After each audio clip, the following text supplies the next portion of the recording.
Hey everyone, this is my favorite book, Not Fade Away. It's the #1 book I recommend to friends, and I'm going to take you through my notes today because I think everyone should read this book. So if you don't have the time to read it, you'll get the gist for it after this video. The book is about Peter Barton. That's him right there.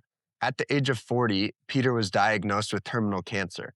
In his dying few months, he took the time to write a book about how actually to live.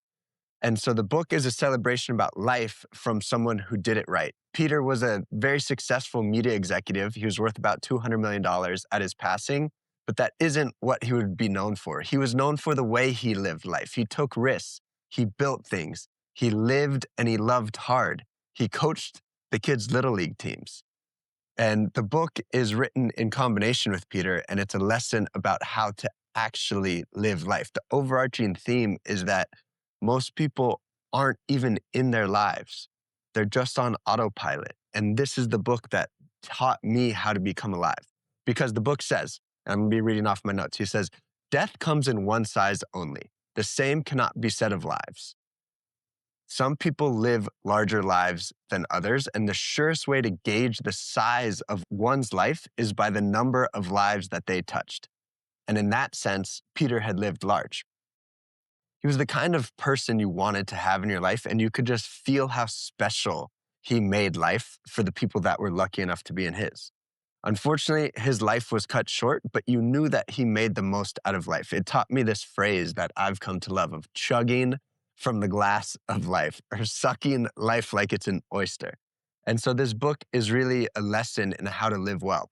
I'll get you started with one of my favorite quotes. I have many, but this one always stuck with me. Peter said, "This is who I am, and it's too late to start apologizing." And that was a quote that was really pivotal for me. It helped me not only embrace the essence of who I am, but to own it, to be proud of it, to broadcast it. The opposite of apologizing for it. To proudly show off who I am and who I'm trying to be. And so these are the rest of my notes. I really hope that it changes your life. And when you get through it, let me know which quotes are your favorite and which ones had the biggest impact on you. So I'm going to take you through a couple of key themes. So obviously, the book is written as he's dying, but it's about life. It's a celebration of life. There is no death without life. And as he says, we all spend so much time planning for the future, but death is a stark reality that someday there will be no future. Nothing is a bigger wake-up call to start enjoying the present. And this is something that I've carried with me today. Every day, I remind myself that I am going to die. Because when you put it that way, everything falls into perspective. Why wouldn't you take that risk? Why wouldn't you start that company or text that person? Why wouldn't you be here in this moment? You could die tomorrow. Express love. Live with your heart and your hair on fire. And what was really interesting is the challenge is we all are planning in the future. And Peter was a very successful business executive. He did a lot of the same work that I did in finance. In finance, you're always building these financial models 5 years into the future. And he made this idea, take today, it's 2026. Our financial models go into 2031. And so you're almost living more in 2031 than you are today. And Peter described this feeling that he would time travel from the future back to the present moment, which isn't a good thing. He was like, it felt like I wasn't even in the present moment. And so I would ask you, you're so focused on where you want to get the next 5 years that are you even here right now? And Peter goes on to say, life does end. How many people truly grasp that simple fact before it's thrust into your faces? There's nothing more humbling than an awareness of death. Death is an opponent that every single one of us will lose to. I like to think of it as at some point we are going to take our final breaths. You're going to realize there's less time on the clock than you think. And ultimately, this will have been our life. Something that I think a lot about is really being happy in this moment. I love this idea of be here now, because again, we all spend so much time worrying about the future, but we don't take that much time to appreciate how good we already have it right now. And death does that to people, because when people die, all you're left with is the memories that you had. Those are the memories you're making right now. A big theme that I took away is embrace the idea of death, because death is the biggest motor to live. Live today. Live fully today. Life is finite. We all know that. And yet we conveniently forget about it almost every hour of almost every day. When was the last time you truly reminded yourself that you're going to die? You're going to die. What's there to lose? Why can't you be happier? Something I always think about. Anytime you drive past a funeral home, think about they took their last breath. Their clock ran out. Think about all the time that was wasted. Sad, unhappy, stressed, worried, anxious. You never get that time back. So just don't do it. And then there's another idea that's really made me live super passionately. There's going to be a last time you do something, whether you're on your deathbed or not. There's a last time that you played outside with your friends. There's a last time you had a sleepover. There's a last time you kissed someone or hugged them goodbye. And we don't know how many lasts are happening all around our lives, even today. And understanding that there's a last time for everything makes everything mean so much more, because how much more would this moment mean to you if you knew it was the last time you got to do it? If it was the last time you got to see that person? You never know. So a big idea that really changed my life is to plan for your death and work backwards. Again, I'll say that quote that I loved. Death comes in one size only. The same cannot be said of lives. There are smaller and there are larger lives, and the surest gauge of the scale of a life is how many other lives it touches. By this standard, Peter had lived big. And they described the scene of his funeral. It was major news in Denver. It was an outpouring of love from all the people he worked with, all the kids' Little League teams he coached, all the people in the community. It's making me choke up. But we all plan so much for the future. So if you're going to do that, the best way is to plan for your death. That's obviously going to come in the future, and work backwards. I am someone who wants a large funeral. In San Diego, where I'm from, we do these paddle outs. It's in surf culture. And I would love to have a big paddle out, not because I want to be popular or it to be a big deal, but because I wanted to have touched a lot of lives. I wanted to be someone worthy of a lot of people showing up and paying their respects for it, because I knew I would have impacted their life. And so that's what I like to do. Plan for your death and work backwards. Think about how you want to have left. Think about the impact you want it to have. Think about the stories that you want people to tell, and think about the life that you want to live, and then work backwards from it. Be the person that's deserving of that outpouring of love. Be the reason people are crying but laughing at the same time as they're telling all these amazing stories about the life that they had with you, and the memories that you guys shared, and the love. Think about, what will they say at your funeral? If they're talking about how much money you had, you didn't have the right things to talk about in your life. Then there's this beautiful idea of not rushing through life. Remember how I said Peter was a very, very successful executive. He was worth over $200 million. He crushed it. But he made an interesting comment. He said, people of our generation seem to agree it was more important to live fully than to live in a straight line. But that art of living is lost. It's gotten so bad that kids aren't even going to college because they're so focused on making money today. I remember I was talking with an 18-year-old. He's like, yeah, I didn't go to college because it's not going to teach me how to be an entrepreneur. I'm like, no shit. That's not what college is about. And life now is you're taught to go on this path, the straight line path to success. But that's not where life is sustained.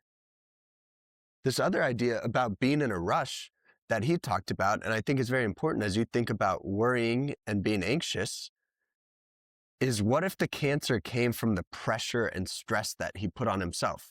What if you right now are stressing so much about your life, and that's ultimately going to lead to what causes your cancer down the line? Might you take it a little easier on yourself?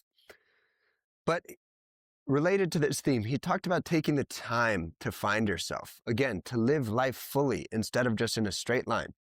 He was a big proponent about not being in a rush and slowly going through life. Thank God he did that, right? He probably planned to live to be in his 80s, and he only got 40 years. So it's a good thing he savored every moment. But he was not in a hurry to grow up. He took his time to enjoy his youth, to wander, to explore, to try things, to find himself, and to live. And eventually, this is the best part. He said eventually he felt ready to grow up and mature. At that point, he became very focused on his career, and he was very successful, to the tune of a $200 million net worth. But these are the quotes that he said. There's three. 1, What's unworthy about working to understand who you truly are and what you really want from life? What better use of time can a person make of his youth? Think you can imagine how that impacted me. I quit private equity without anything lined up just to wander and explore because I decided that I was my most important project. Figuring out who I wanted to be and what you really want from life, as Peter said, became my full-time job. And I'm so glad that I did that because I think a lot of people never do take that time. So you're like an airplane that's taken off with no destination in mind because you've never set the course for your life. No wonder why people are so lost. Taking a step back to set a goal for yourself and a vision for your life allows you to take steps towards it. If you don't know where you're going, how can you get somewhere? There's this great quote that without a goal, it's hard to score. So what's that goal that you're going to set for yourself? Take time to find it. It's very fun too. So then he went on to say, I always knew that there would be a career and a track. But in the meantime, there was a lot of excellent detours that made for a fun life. Remember, you are living a life. You aren't living a straight life. You aren't a career. That's all a piece of your life. But you are living a life. You are writing the story of your life. What's the fun of it? Imagine a movie where you just wake up, go to work, come home, work out, eat chicken and broccoli. Not a very good story, right? Then he goes off to say, while I was busy goofing off, something mysterious and amazing was happening. Gradually, on my own schedule and no one else's, I was becoming ready. Ready to be a responsible adult, ready to be a husband, ready to be a father, ready for a successful career. And I feel that. I can't wait for all these things. But at the same time, there's a very important thing. I can't wait to be a father, but at the minute that you have a kid, you're now a father for the rest of your life. And you have to be ready because if you have it at the wrong time and you're still trying to balance everything else, well, you're not going to be as present as you need to be for your kids. And when you're raising your kids, you don't have that many years, right? They get their car when they're 16. That means you have 16 years to truly shape them and mold them and be a good parent. But then he goes on to say, and this is really important. This is something that always stuck out to me. He said, what's funny is it all worked out exactly on the schedule I had planned in my head. I had all of those things, the success, the career, the family, the marriage, and the kids, all by the time I was 40, just as I had wanted it to go. It all happened exactly on the timeline it should. And as I've gone through my own experiences, I'm a serious believer in divine timing. We're all in a rush for things, of course. I want to be successful. I want to find love. I want to start a family. You want to know what your future is going to be like. But you can't control it because maybe you aren't ready. You know, the minute that all happens, you can never go back in life. The minute you create a billion-dollar company, you're now the CEO of a billion-dollar company. You now have investors up your ass, HR to manage, employees to manage and motivate and excite. The same way, I think a lot of us worry about finding love. Of course I want to find love. We all want to find love. There's this great song, Single Saturday Night by Cole Swindell. It's a country song. And it's like this song that there's going to be a last single Saturday night. There's going to be a last time you go on a first date with someone, which is great, as it should be. But at some point too, you might look back and be like, yeah, my single era was fun. It was fun meeting people and going on dates. It was fun going out with the boys on a Saturday night. So just something to think about.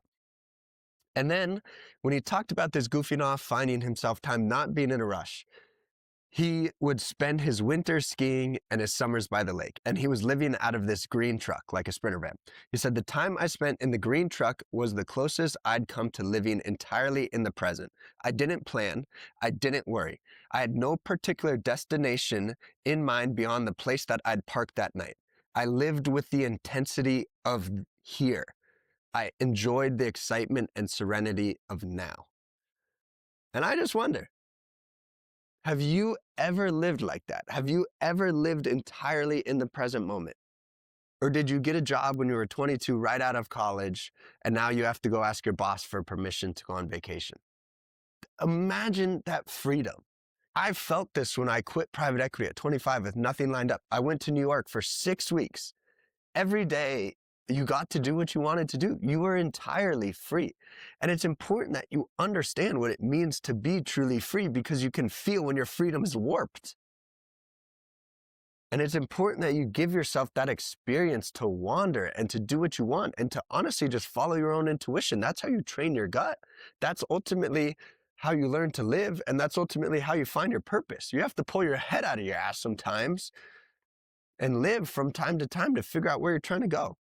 So then there's some really amazing things about careers, wealth, and success. Obviously, he was an amazing person to listen to, very successful executive, and built a $200 million net worth. And career success for him was defined as building an enterprise that he had a hand in building. He wanted his neck on the line and to build something, to take risks. And in my opinion, you have to do that to be successful in life. You can be successful and just make money with a boring life. You have to live a full life.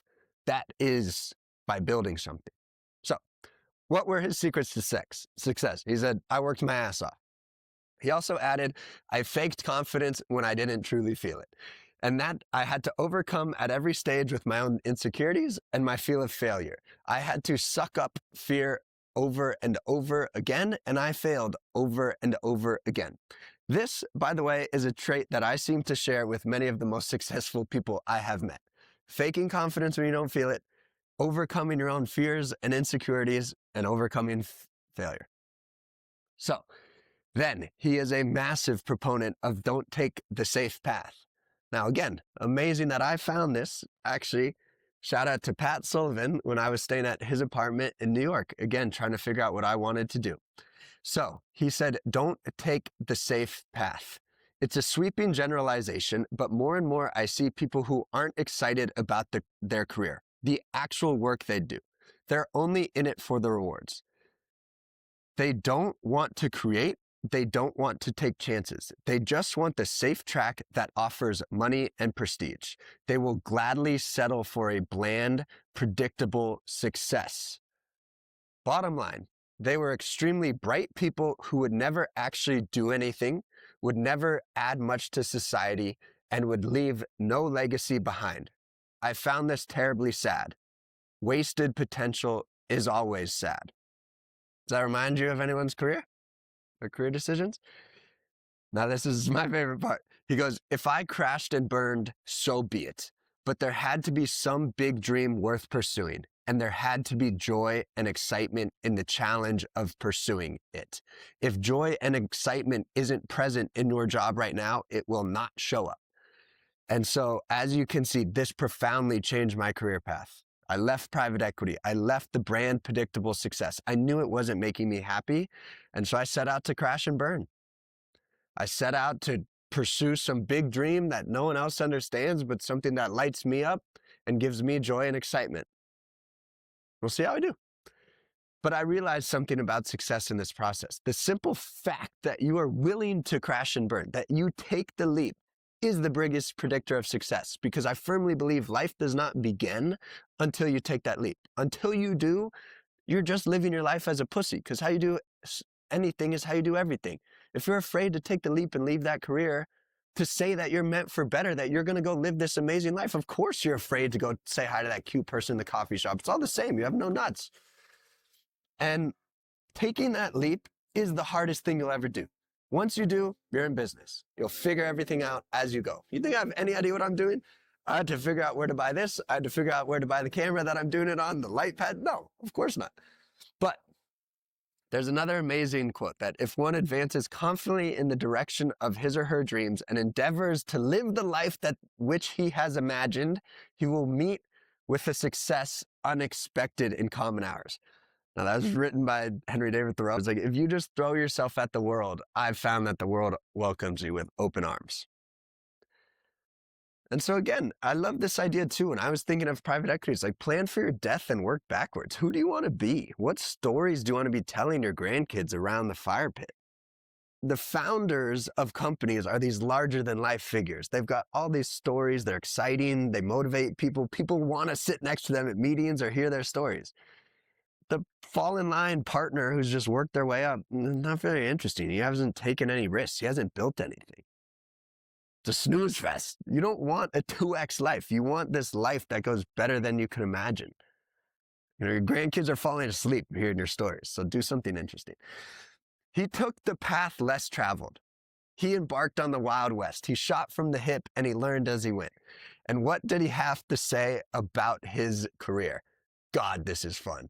When was the last time you thought that about your career? God, this is fun. I'm having the time of my life. Can you say that about your career? No. If you work for fun, money will come. If you set out working for money alone, fun is not likely to be part of the equation. If the excitement isn't there at the start, why will it come later? As I like to say, a shitty job only gets shittier. Another amazing piece of career advice, probably the best piece of career advice that I ever heard, came from billionaire investor Ed Thorpe. He said that his sister-in-law told him, do what you love and the money will follow. And he said, that's partially true. Do what you love and the money may follow. And that was the idea that he built his billion-dollar career on. Do what you love with people you want to be around and do what excites you. And if the money does follow, great. If the money doesn't follow, great, because you actually did what you wanted with your limited time here on earth. And he has a banger line and he goes, so that was the advice that I followed. Do what you love and the money may follow. And it just so happened to follow for me. I made a couple $1 billion, but that's great. And then there's this other amazing quote from David Foster Wallace. And he said, the ultimate way you and I get lucky in life is if you make some money early in your life. You find out that it doesn't mean anything, which now sets you on your adventure of finding out what does mean something to you and living your life around that. And I'll tell you the story. I was very lucky to start my career in finance. We made a ton of money. My first bonus was 6 figures. When I was 25, I got a $200,000 bonus in one day. You think that's amazing. It makes you happy. It doesn't make you happy. I didn't even think I cracked a smile because I was miserable for the 364 days leading up to it. But money's not going to do anything for you. So what does do something for you? He talks about finding meaning in your life. He goes, I guess I imagine that someday it would just appear, that there would come a stage of life when the pieces of the puzzle would mysteriously resolve into something grander, something whole, something made sense. Except it doesn't happen like that. And I would add, that's because that's not how meaning works. Meaning isn't something you find or you create or you eat or you inject yourself with. There's no meaning peptide. It's something you create. You give things meaning because they mean something to you. So figure out what means something to you and unload the clip on that.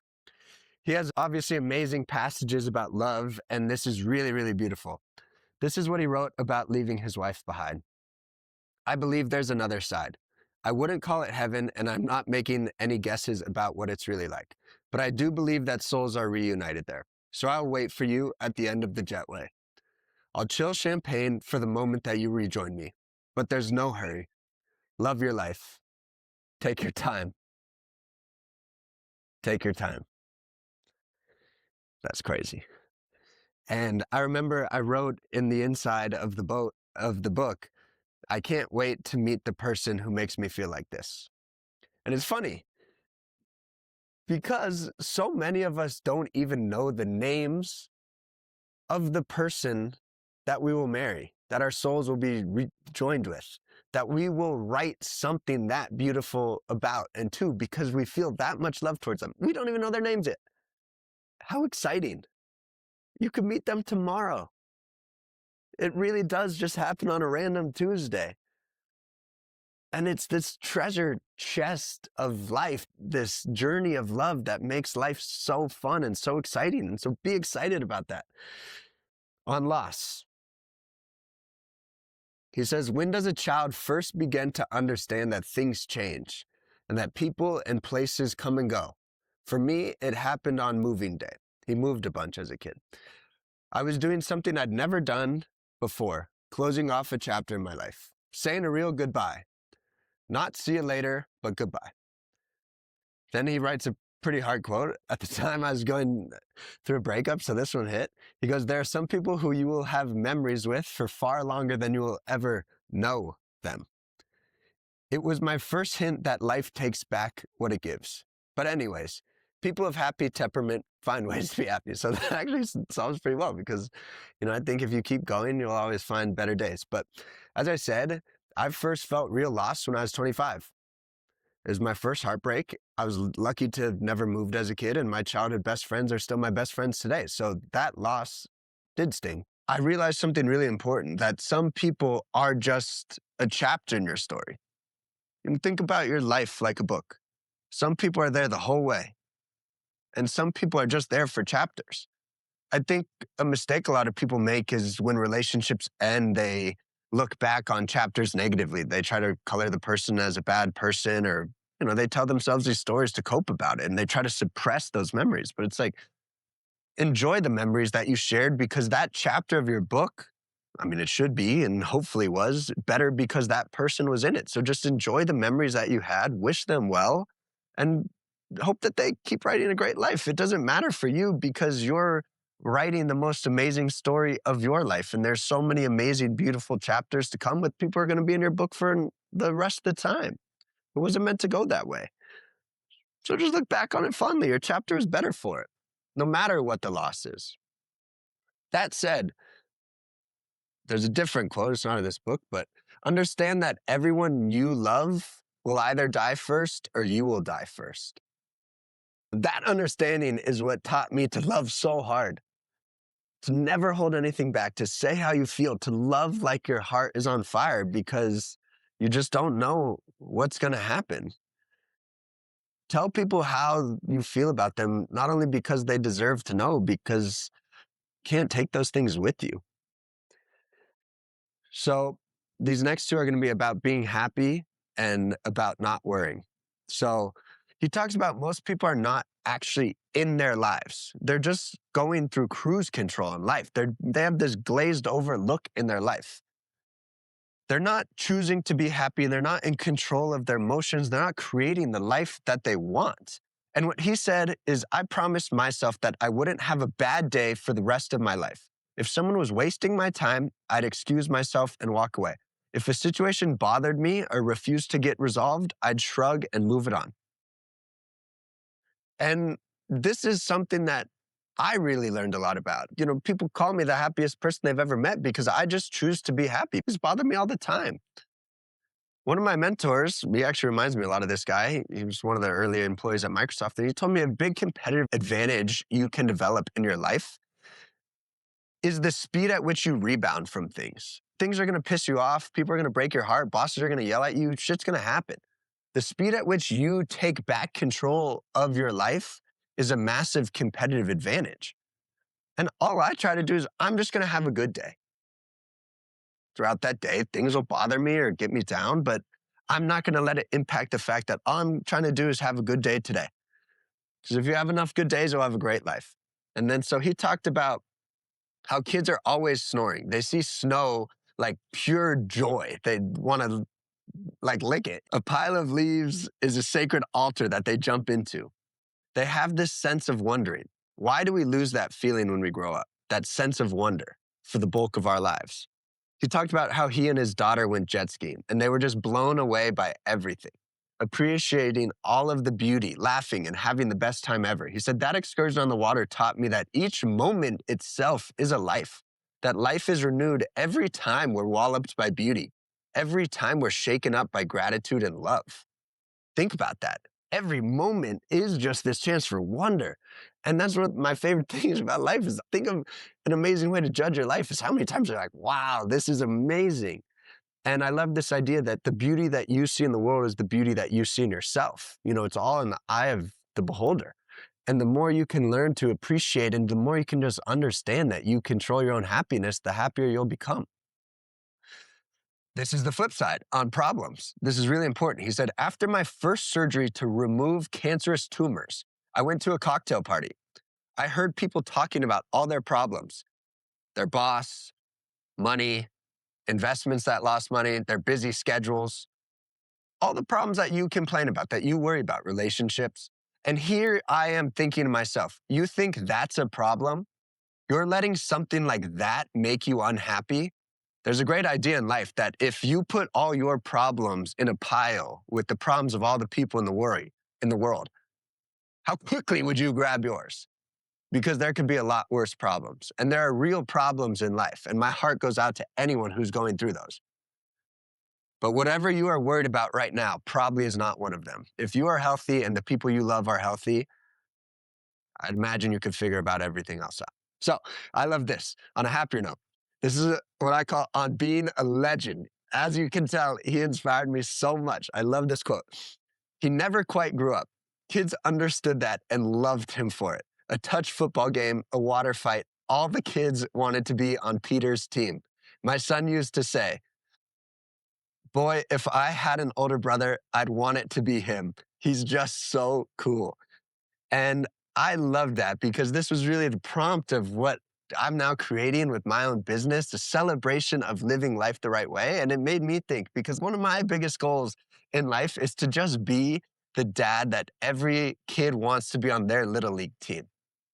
Because you know they're an amazing father, you know they're successful, you know all the parents love them, you know they have an amazing wife, family, loving relationship, you know they just do things right. And so it's a certain type of dad, and shout out to my dad and shout out to all the other local legends from San Diego that really inspired me. The ones that would start the touch football games, the ones that were my little league coaches, the ones that were the father figures, because those people shape you a lot when you're a kid and growing up. So I love this from Peter too, because it's like, how do you do all that while building a career? Imagine the demands he had being a media executive. He said, I didn't want to miss precious moments of my kids growing up. The first lost tooth, the school play, by being on business trips. I didn't want to have kids get me to know me all over again after I'd been gone for weeks. I made a promise to myself that whatever else was going on, I'd be home every evening by 6. With only the rarest of exceptions, I held true to that. I didn't do business dinners. I didn't do business drinks. I drove our corporate pilots crazy. If I had a meeting in New York, I'd schedule it for 9 a.m. That meant leaving Denver at 4 a.m. in the morning. But it also meant I'd be home to hear about my kids' days, to throw a ball. Thinking about my dad doing that. Man, growing up's crazy. Or help them with my homework. I hope this was enough for my children. I know how happy it made me. Not only was, but is. I savor these family moments in the present tense. They're with me all the time. I smile about them often. So when I moved to Miami, I vowed to not miss anything.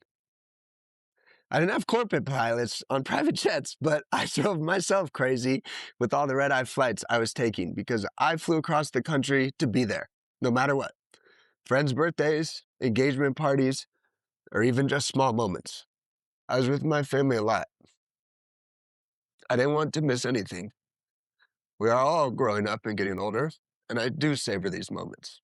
So, in a more fun sense, he said, this just goes to show what a cool dad he was and how cool it was and the impact he had on his kids. So I bought a big stretch fan and started taking my kids and their friends on what I'd call real world outings. They were like school field trips, but my version of them. I was never Mr. Barton. I was always just Peter. I wanted the kids to be able to relax, to let off steam. And if things got too rambunctious in the back of the van, I'd yell out, hey, what's rule number 1? And the kids would scream back, no permanent injuries. And they'd settle down a little. I loved it. Every outing had a theme. Grease, where we looked closely at the realities of fast food. Garbage, where we followed the trail of household trash and recycled cars and concretes. One of my favorites was called Luggage. There was a Samsonite factory in Denver. We went to it and we saw the bags being made and heard the honest clank of rivets. Then we went to a retail store and asked a lot of questions. Who decided how things would be displayed? How do you figure out how many to keep? What's the price you make? Think about that. What a cool dad. Something I'm going to do with my kids. No permanent injuries trips. I love that. On growing old, this is crazy. I now look back at my youth with a kind of detached affection, as if it were not my own life that I was recalling, but that of an old buddy with whom I drifted out of touch. There were episodes of joy and vigor and off-the-charts excitement that will never come again. And so this is a wild thought. Go look at younger pictures of yourself. Look at them. Look at your face. That's you. But it doesn't even look like you. It was so long ago that it doesn't even feel like that's the life that you were living because it was so long ago. And the same thing, this was the craziest quote. At my sister's wedding, we were looking through all my parents' wedding day photos.